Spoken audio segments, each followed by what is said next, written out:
ফেললেন, রোনাজারি করতে লাগলেন, কান্নাকাটি করতে লাগলেন। ও বান্দারা, জিবরাইল আলাইহিস সালাতু ওয়াস সালাম আমার নবীর কাছে এসে জানিয়ে দিলেন, ও আল্লাহর নবী, হুজুর জিয়াদুল মাফ করুন, হুজুর জিয়াদুল ক্ষমা করুন, হুজুর আপনার যে বড় নাতি ইমামে হাসান, আপনার যে ছোট নাতি ইমামে হুসাইন, ওই দুটো নাতি হযরত ইমাম হাসানকে বিষপান করিয়ে মারা হবে। হুজুর ইমাম হুসাইনকে কারবালার মরুপ্রান্তরে শহীদ করা হবে। ও বান্দারা, ও বোনেরা, যুবকেরা, ছেলেরা, বাচ্চারা, ওলামা বুঝবে না, বিয়াদবি মানবে না। হযরত হাসান আর হুসাইনকে দেখে আল্লাহ নবী কোলে নিয়ে আল্লাহ নবী চুমা খায়, আল্লাহ নবী আদর করে, আল্লাহ নবী যত্ন করে, আল্লাহ নবী আদর করতে লাগে, আল্লাহ নবী যত্ন করতে লাগে। হযরত হাসান আর হুসাইনকে এই কথা যখন জিবরাইল জানিয়ে দিলেন, আর রাসূলুল্লাহ হযরত হাসানকে যত্ন করতে লাগে, হযরত হুসাইনকে যত্ন করতে লাগে। ও বান্দারা, ও যুবকেরা, আল্লাহ নবী হযরত হাসান হযরত হুসাইন কান্নাকাটি করে আর বলে, নানু ভাই, ও আমার নানু ভাই, বলো না নানু ভাই, তুমি কেন কাঁদছো, তুমি কেন রোনাজারি করছো? এমন সময় যে পালন করেছিল উম্মে ফজল বিনতে হারিস এসে হাজির। ও আল্লাহর বান্দারা, উম্মে ফজল বিনতে হারিস ঘুমিয়ে রয়েছে, স্বপ্ন দেখে। আমি স্বপ্নের মাধ্যমে দেখতে পেলাম মুহাম্মাদের শরীরে একটা গোশতের টুকরা যেন আমি উম্মে ফজল বিনতে হারিস আমার কোচরে এসে বলল, আমার কোচরে এসে বলল। উম্মে ফজল বিনতে হারিস রাসূলুল্লাহর কাছে দৌড়ে চলে যায়, বাবা মুহাম্মদ বলো, আমি স্বপ্নের মাধ্যমে দেখলাম এক টুকরা গোশত এসে যেন আমার কোচরে পড়লো, কারণটা কি? একটু স্বপ্নের তাবিরটা করে দাও, একটু স্বপ্নের ব্যাখ্যাটা করে দাও। আল্লাহ নবী বললেন, ও উম্মে ফজল বিনতে হারিস, আপনি যে স্বপ্নটা দেখেছেন ওই স্বপ্নটা ভালো স্বপ্ন, জোরে বলুন সুবহানাল্লাহ। ও আল্লাহর বান্দারা, জানেরা, যুবকেরা, ছেলেরা, বাচ্চারা, ওলামা বুঝবে না, বিয়াদবি নেবে না। আমি সামিউদ্দিন আপনাদের ছোট সন্তান হিসেবে জানিয়ে দিয়ে উম্মে ফজল বিনতে হারিস আল্লাহ নবীর সাথে এসে বললেন, বাবা মুহাম্মদ, কেন হতে পারে বারো স্বপ্ন? আমি দেখি তোমার শরীরের টুকরা গোশত যেন আমি ফজল বিনতে হারিস আমার কোচরে এসে বলল। ও বান্দারা, ও যুবকেরা, আল্লাহ নবী বলতে লাগলেন, ও আম্মা জান, আপনি যে স্বপ্ন দেখেছেন ওই স্বপ্নটা ভালো স্বপ্ন জন্য আপনার আরাম মুহাম্মদ সাল্লাল্লাহু আলাইহি ওয়াসাল্লাম আমার গায়ে গোশত টুকরা তোমার কোচরে পড়ার কারণ হলো আমার বেটি ফাতেমা সুফরা রাদিয়াল্লাহু তাআলা আনহা দুটো সন্তান হবে, যার নাম হবে হাসান আর একটা সন্তানের নাম হবে হুসাইন। ও আম্মা জান, ওই স্বপ্নটা এই জন্য দেখেছো, ওই সন্তান দুটো হযরত হাসান হুসাইনের লালন পালন করার জন্য তোমাকে আল্লাহ পাক দায়িত্ব দিয়েছে। চলে বলে ওই টুকরো পড়ার কারণ হলো এটা যে ওই সন্তান দুটো কোলে পিঠে মানুষ হবে তোমার কাছে। হযরত ফজল বিন হারিস বলেন, এই ব্যাপার আল্লাহ নবী সহ্য করে কাঁদছেন, বাবা মুহাম্মদ তুমি কেন কাঁদো? বলে এই মুহূর্তে জিবরাইল আলাইহিস সালাতু ওয়াস সালাম এসে আমাকে জানিয়ে দিয়েছে যে আমি আমার ওই ছোট নাতি হযরত হাসান হুসাইন, হযরত হাসান বড় নাতি বিষ পান করে মারা যাবে আর হযরত হুসাইন কারবালার মরুপ্রান্তরে শহীদ হয়ে যাবে। আহ আহ আহ, ও বান্দারা, হুসাইনের জলসা এসে এসে বসেছেন বাবা যে হযরত হুসাইন রাদিয়াল্লাহু তাআলা আনহু আম্মা জানের কাছে কাঁদে আম্মা জান আজকের ঈদের দিন আজকের বড় ঈদের দিন আম্মা জান আজকের ঈদের দিন মা আমাদের কি দুটো জামা পাবে না মা আমরা কি নতুন জামা পরে আজকের ঈদের ময়দানে যেতে পারবো না মা ও বান্দারা হযরত ফাতেমা সুগরা রাদিয়াল্লাহু তাআলা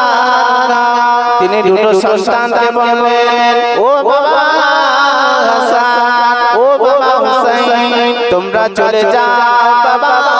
চলে যাও তোমরা গোসল করে এসো আমি তোমাদের মা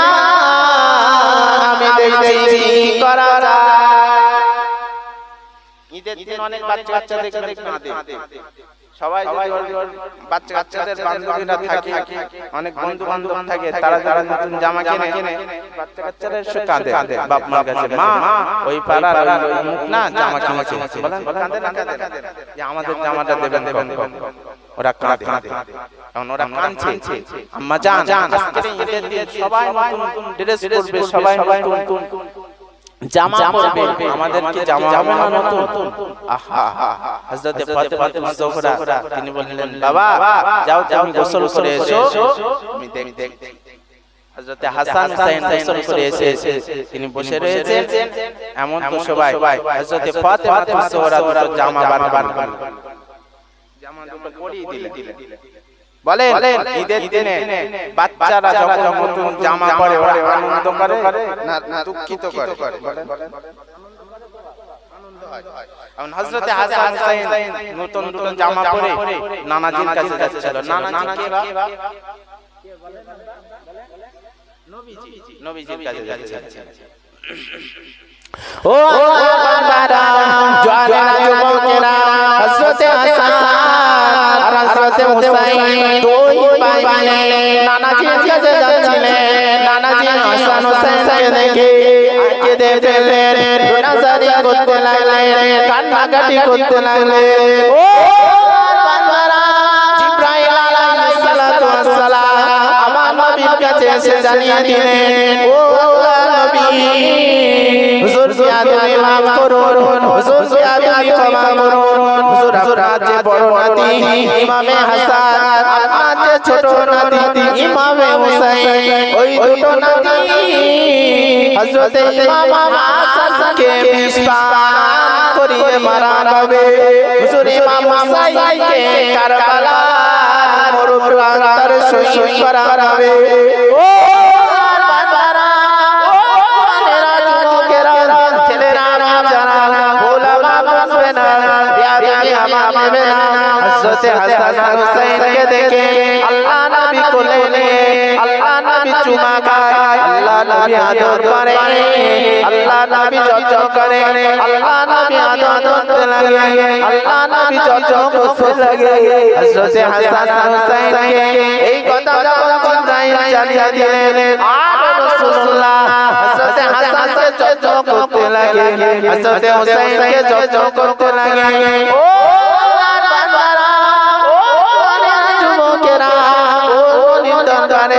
আল্লাহ নবী হযরত হাসান হযরত হুসাইন কান্নাকাটি করে আর বলে নানু ভাই ও আমার নানু ভাই বলো না নানু ভাই তোমরা কেন তুমি কেন কাঁদছো তুমি কেন রোনাজারি করছো এমন সময় যে মা পালন করেছিল রাসূলুল্লাহ